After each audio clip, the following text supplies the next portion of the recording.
विठ्ठल बरवा बरवा तुहा विठ्ठल बरवा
सर्वस्व हे साहित्याचे सर्वस्व हे साहित्याचे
जास्त झालं पाकच.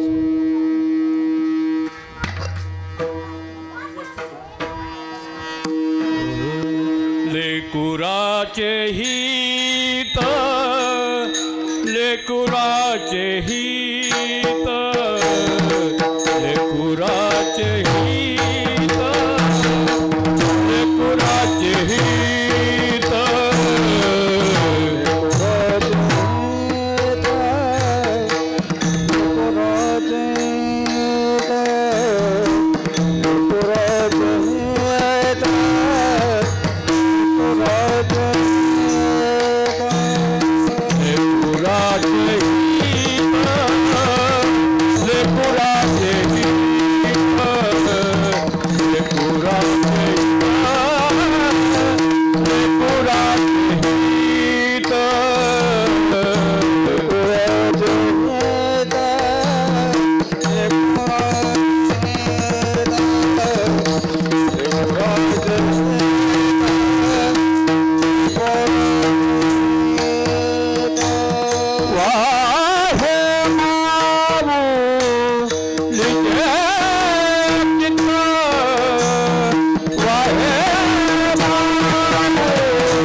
लेकराचे हित वाहे माऊलीचे चित्त ऐसी कळवळ्याची जाती करी लाभावी न प्रीती पोटी भार वाहे त्याचे सर्वस्व ही साहे ऐशी कळवळ्याची जाती करी लाभावी न प्रीती तुका म्हणे माझे तुम्हा संतावरी ओझे ऐशी कळवळ्याची जाती करीला भावी न प्रीती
नागेंद्रहराय त्रिलोचनाय भस्मांगरागाय महेश्वराय नित्याय शुद्धाय दिगंबराय तस्मै नकाराय नमः शिवाय सच्चिदानंद रूपाय विश्वोत्पत्त्यादिहेतवे तापत्रय विनाशाय श्रीकृष्णाय वयं नमः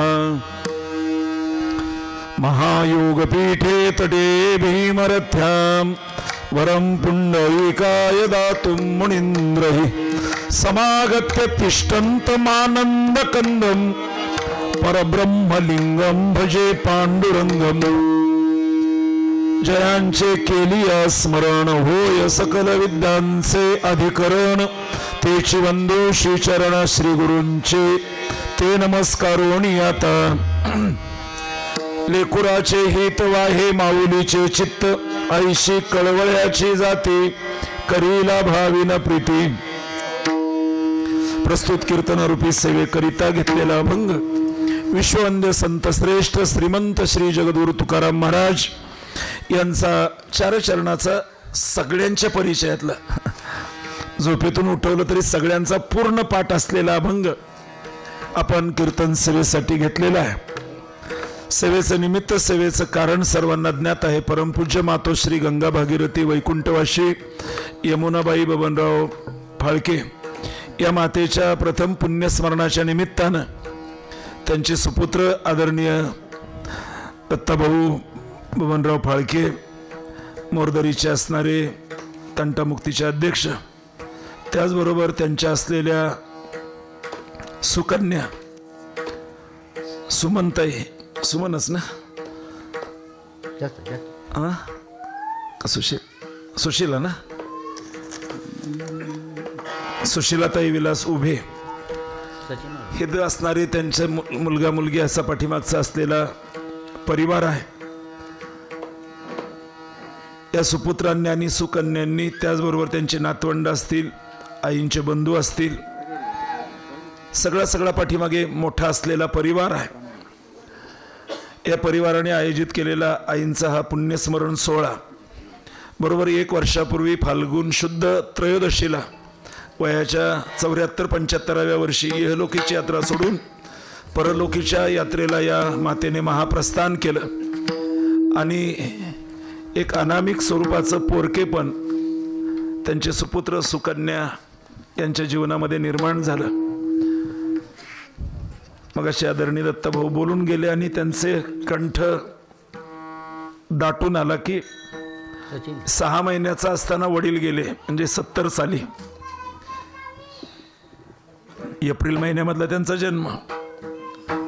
आणि त्यानंतर आता 54 वर्ष. आणि ताई थोरल्या होत्या, म्हणजे भगिनी त्यांच्या थोरल्या. आणि त्यानंतर आकस्मिक पडलेलं एवढं मोठं दुःख.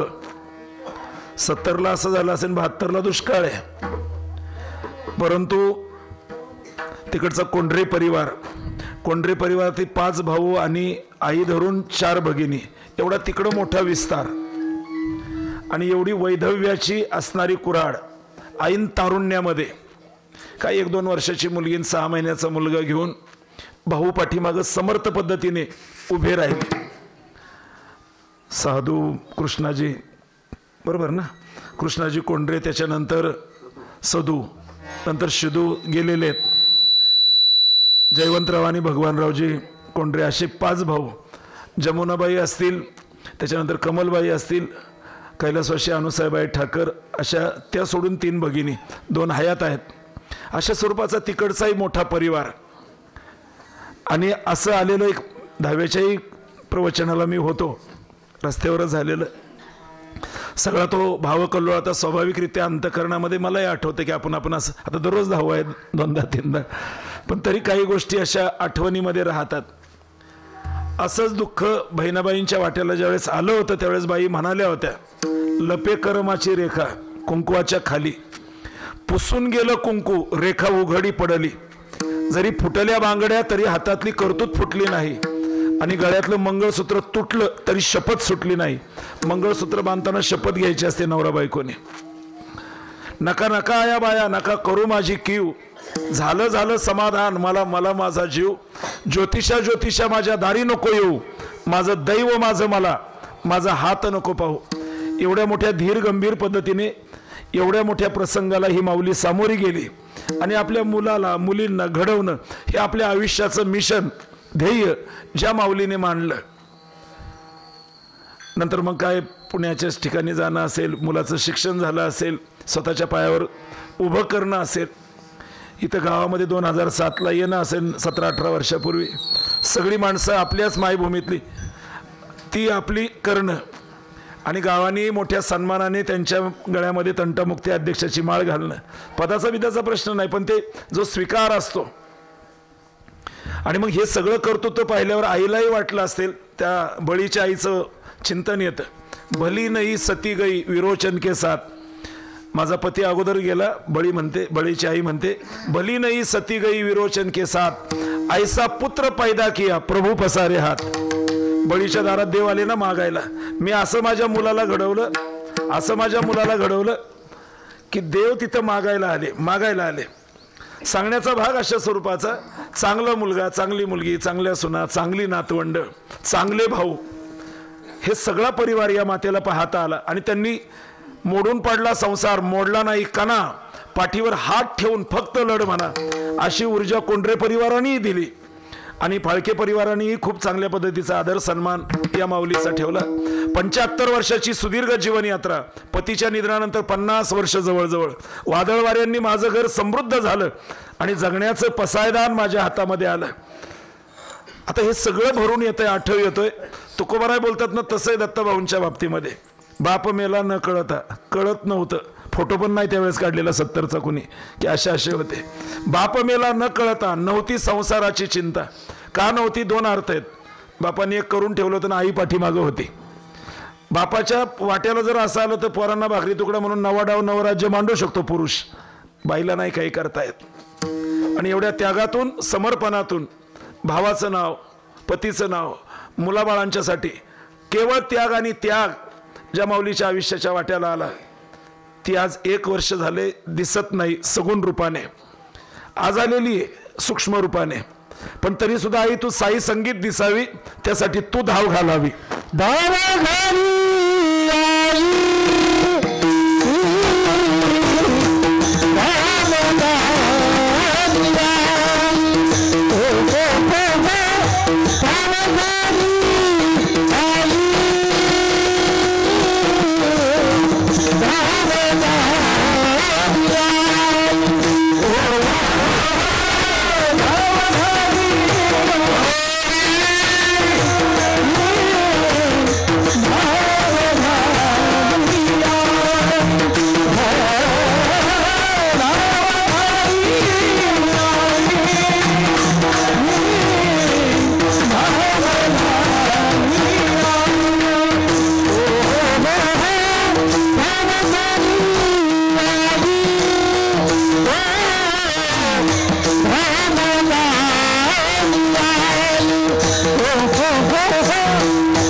नंतरची असलेली पहिली आरोळी ज्या तत्वाच्या नावाने मारली जाते, त्या तत्वाला आई म्हणतात. धाव घाली आई आता पाहतेस काही, धीर नाही माझे पोटी, झालो वियोगे हिमपुटी, करावे शीतळ बहु झाली हळहळ.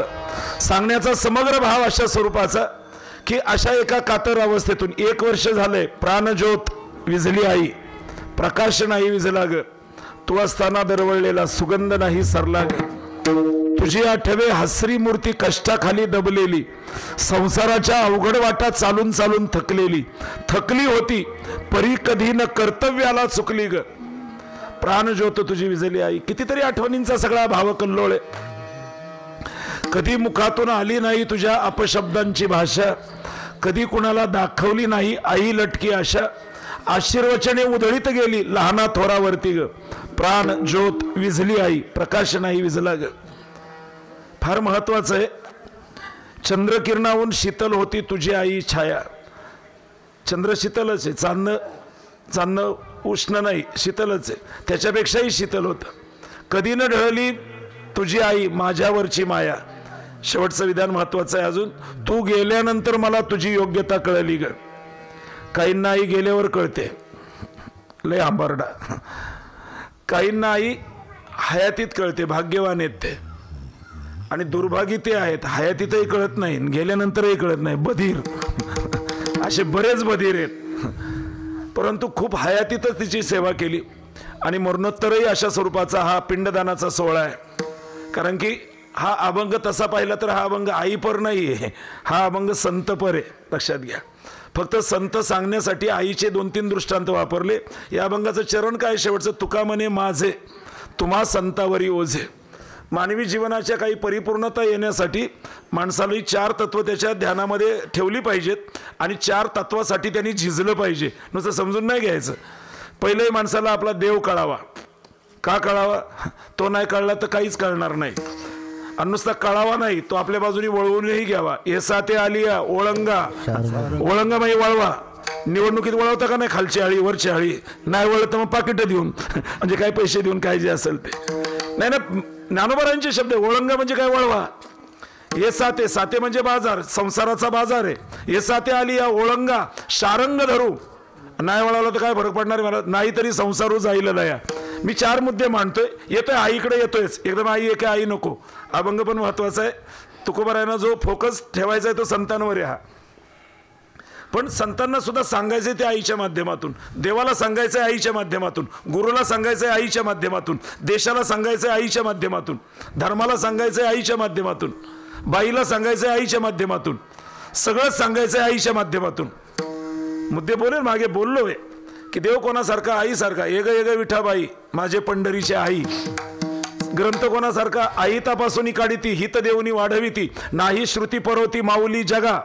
श्रुती नाम शास्त्र, शास्त्रासारखी आई नाही, शास्त्र आईसारखं. बरं, ग्रंथ आईसारखा, आई तपासून काढिती. पुढं गुरु मनोनी साधका तू माऊली. पिके सारस्वत तुझी या पाऊली. या कारणे साऊली न संडेची तुझी. मनोनी साधका तू माऊली. जय जय व शुद्धे 12व्या अध्यायातलं गुरुचं नमन आहे किंवा गुरुचं स्तवन आहे. गुरु आई सारखा. काय काय परत विचारणार आहे. देव आई सारखा, गुरु आई सारखा. संत अलंकापुरवासिनी ज्ञानाबाई माय बहिणी. आम्हा लेकुराची चिंता वागवावी कृपावंता. आई नंतर म्हटलं, माय पण म्हटले, बहीण पण म्हटले, परत आई पण म्हटले. ऐका, कोण कोण आई सारखं झालं? जे सांगताय ते आई सारखंच झालंय राव. बरं, देश कुठला? भारत हे पुल्लिंगी नाही. बाईचं नाव भारत असतं का? पण भारत पिता की नाही, भारत माता की जय. वंदे मातरम. आई आमचं वंदन आहे तुला. देश आई सारखा. अजून कोण राहिलं? परस्त्रियांकडे कोणत्या नजरेने बघा, वखवकलेल्या. पराविया नारी माऊली समान. हे गेले नेमोनी ठाईची. परद्रव्य काय, मातृवत परदारानी. परद्रव्यानी लोष्टवत आत्मवत सर्वभूतानी. य पश्यती स पश्यती. कोणी परमात्म्याला पाहिलं ज्याने परस्त्रीकडे आईच्या नजरेने पाहिलं. त्याच्यामुळे इतके घोटाळे व्हायला लागलेत फार. ती नजर आली नाही समाजाला. मातृवत परदारानी परद्रव्यानी. दुसऱ्याच्या संपत्तीकडे इकडासारखं बघतो. पण लोकांचं पाहिलं की डोळे विस्फारले. कसं काय राव, ह्याच्यातलं जरा त्याच्यातलं जरा. करायचंय काय लोकांचं गबाळ आपल्याला? आपलं आहे त्याने बघा, दुसऱ्यांचं गबाळ करून करायचंय काय? परद्रव्यानी लोष्टवत आत्मवत. आपला आत्मा जसा आहे आत्मवत सर्व भूतानी. सगळी भूत मात्र तशी आहेत. य पश्यती स पश्यती. त्याने सगळं पाहिलं. लक्ष द्या इकडे. कुठं विषय आला आपला? सगळं आई सारखं आहे. अजून कुठला तरी मुद्दा राहिला. गाव वसवलं त्याला आई पांढर आणि शेतीवाडी केली ती काळी आई. सगळंच आई सारखं. आई नेमकी कोणासारखी? दोन तिथं असतात माणसं, मग आई देवासारखी नाही, देव आईसारखं आहे. ह्याची त्याला आणि त्याची त्याला अशी साठं लोटं नसतं. आपल्यात असतं तसं, पण साठं लोटं नसतं. उपमा अलंकारामध्ये साठं देव आईसारखा, आई देवासारखी असं नाही. आई आईसारखीच आहे, तिला उपमाच नाहीये. आणि गरीबातल्या गरीबाला ती असते. कुणी म्हणू नये म्हातारी माझ्याकडे असते. दत्तभाऊंचं बरं आहे, वाटणीचं काय तर मग झालं असतं. मुंबईवाला बघत नाही, पुण्यावाला लक्ष देत नाही, मला काय टाकून देता येत नाही, माझ्याकडेच असते म्हातारी. नाही एक म्हणलं आता बरं झालं मला भाऊ नाही. नाही एक सुधाकर गायधानी नावाचे ते म्हणले कवी होते. ते म्हणले आई माझी सारखी रडायची आणि मला जवळ घ्यायची, कुरवाळायची. म्हातारी झाली होती, हातात हात धरलं. म्हणले सुधाकर तुला अजून एक भाऊ पाहिजे होता. म्हणले आई, ते म्हणले आई माझी सेवा कमी पडते का ग? नाही म्हणले सेवा नाही बाळा कमी पडत, आपला तुला आधार म्हणून. काय शब्द आहे. आणि मग म्हणले मी एकदा मित्रांच्या घरी गेलो होतो, ते 4-5 भाऊ. तिथं गेलो आणि आई नव्हती. मित्राला विचारलं, म्हणले आई कुठे आहेत रे? म्हणले काय झालं, दादा गेल्यावर वाटण्या झाली, आमच्या शेताची झाली, घराची झाली, आणि आता 3 महिन्यासाठी आई थोरल्याच्या वाट्यावर गेली. म्हणले मी आता त्यांचा खाजगी प्रश्न होता, मी काय बोललो नाही. पण मी म्हणलं घरी आलो आणि घरी आई पोथी वाचत होती, तिच्याकडे पाहिलं, खूप डोळे भरून आले. म्हणले 4 जणांनी वाटून घेतली तिला 3-3 महिने. मी किती भाग्याचा आहे. आई म्हणते मला दुसरा भाऊ पाहिजे होता. तर देवाला हेच मागणं आहे, मला पुढल्या जन्मी भाऊ नको. म्हणजे का नको?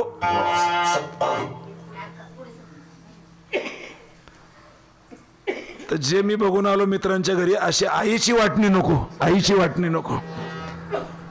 समजून घ्या जरा. ठीक आहे तिने सगळ्या मुलांकडे जावं, आनंदाने मुलांनी स्वीकार करावा, पण 3 महिन्याच्या पुढे 1 दिवस झाला की ए आता संपली तुझी वेळ, जा तिकडं. अशी हकलपट्टी, ह्या घरीन त्या घरीन त्या घरी. कावळा ह्या घरावर बसला आणि त्या घरावर बसला, असलं तिचं काही होऊ नये. म्हणतो तो कवी म्हणतो देवा मला पुढच्याही जन्मी भाऊ नको, कारण की मी पाहिलेली विचित्र आईची वाटणी माझ्या डोळ्यांनी किंवा माझ्या हातून कधी होऊ देऊ नको. जाऊद्या, सांगण्याचा भाव अशा स्वरूपाचा. मी विषय इथं मांडत आलो होतो की सगळं आईच्या भूमिकेने सजलेलं आहे. संत सुद्धा सांगायचा आहे या अभंगाच्या भूमिकेतून. मी म्हटलं 4 गोष्टी आपण लक्षात ठेवाव्यात. पहिला आहे तो देव. देव का आपण लक्षामध्ये ठेवावा? लक्षात ठेवावा म्हणण्यापेक्षा तो चिंतनाचा विषय का असावा? कारण की त्याच्याशिवाय सुख नाही. तो आपला एक करावा.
वक्तृत्वाच्या अनुषंगाने बोलणारच आहे, पण अभंगाची थोडी भूमिका थोडी समजून घेऊ. 4 जीवनामध्ये तत्व आपल्या खूप त्याचं तत्वाचं पूजन झालं पाहिजे. त्याच्यातलं पहिले देव. काही ना काही नाही देवाचं धर्माचं पडलं. देवधर्म सांदी कोपऱ्याला पडिले सकळ. पण त्याचा परिणाम काय झाला? विषय गोंधळ गाजत असे. त्यांना एकादशी कळाना, चतुर्थी कळाना, सोमवार कळाना, निघाली काळी पिशवी घेऊन. याला म्हणायचं देव न कळणं. आणि माऊलींनी असल्याना जोडा हल्लाय. हरिविन जन्म किती खाप्या नरकची जाना. नरक दुसरा नाही, तो जगतोच नरकात. हरिविन जन्म तो नरकची पै जाना. यमाचा पाहुणा प्राणी होय. काय भाषा आहे? लटिका व्यवहार. हे काय बाकीचे गाड्या बंगल्या बिंगले ते सगळे मिळून शेवटी तळतळ आहेच. तळतळ मिळला दुसऱ्यांची नाही, तडपड आहे. ते मिळू नये असं नाही, पण हरिविन जन्म व्यर्थचे काय ते लटिका व्यवहार सर्व हा संसार. का देव वाया येरझार हरिविन. हरी पाहिजे, परमात्मा पाहिजे, परमात्मा पाहिजे. आज स्तंभ सर्व पर्यंत शंकराचार्य म्हणतात. इथपासून तर पार जिथं स्तंभ टेकेल तिथपर्यंत स्वर्गात. आज स्तंभ सर्व पर्यंत सर्व मायामयम जगत. सत्यम सत्यम पुनः सत्यम हरेर नामैव केवलम. परमात्म्याचं नाम म्हणजे परमात्माच सत्य आहे. तुका म्हणे तूची खरा येर वावगा पसारा. आणि दुनिया लागली पसऱ्याच्या मागून देव दिला सोडून. म्हणून देव आपला विषय करावा. आणि देव ज्ञानेश्वरीमध्ये बोलतात, अर्जुना मजविना सुखाचा भरोसा कोण. सुखाची गॅरंटी द्यायला कोण आहे यांना. पण मला सोडून चालत बोंबलत कुठेतरी. काय शब्द आहे, बरोबर नाही बाबा.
आवश्यकता आहे. ज्ञानोबरायांचा भाव आहे.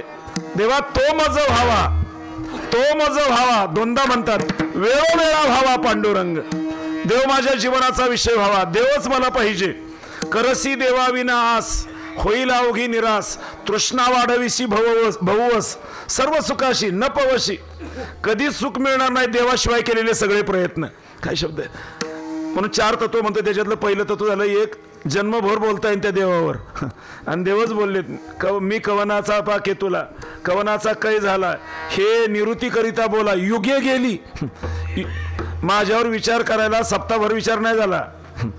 15 दिवसाची कॉन्फरन्स नाही झाली.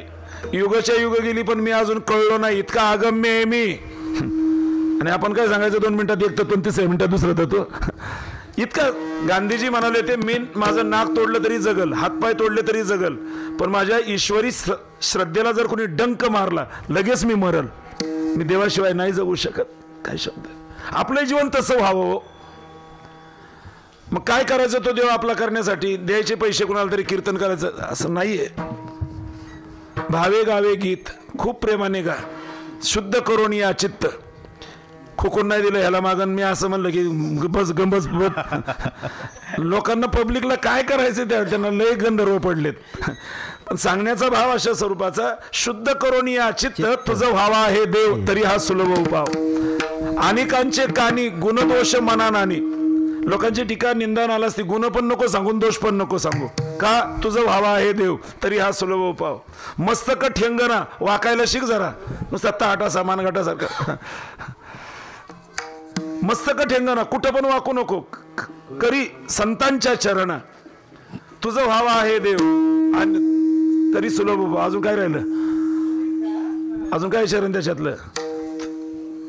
हा आहे, शेवटचं आहे. तुका म्हणे फार थोडा तरी परोपकार, नाही जास्त जमला संतान इतका, थोडा तरी तो थोडा अलीकडे घ्यायचा. तुका म्हणे फार थोडा तरी परोपकार. एवढं करा का परोपकार केल्यावर तुझं व्हावा आहे देव तरी हा सुलभ उपाव. हेच उपाय आहे देव आपला करण्याचा. आणि म्हणून एक विषय झाला की बाबा देवाबद्दल श्रद्धा असावी. नंतर देवाचाच जवळजवळ शब्द सारखा आहे, देश.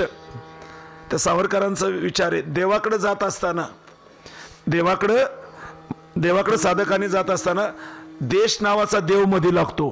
त्याला समाज म्हणा, त्याची सेवा करावी लागते, मग पुढे जावं लागतं. एक तरी असा संत सांगा बरं, नुसते सगळे ध्यानाला बसले देवाला प्राप्त झाले असं नाही. समाजाचं त्यांनी सगळं दिलंय. तुका म्हणे आता उरलो उपकारापुरता, ये मराठीची नगरी ब्रह्मविद्येचा सुकाळू करी, देणे घेणे सुखची वरी.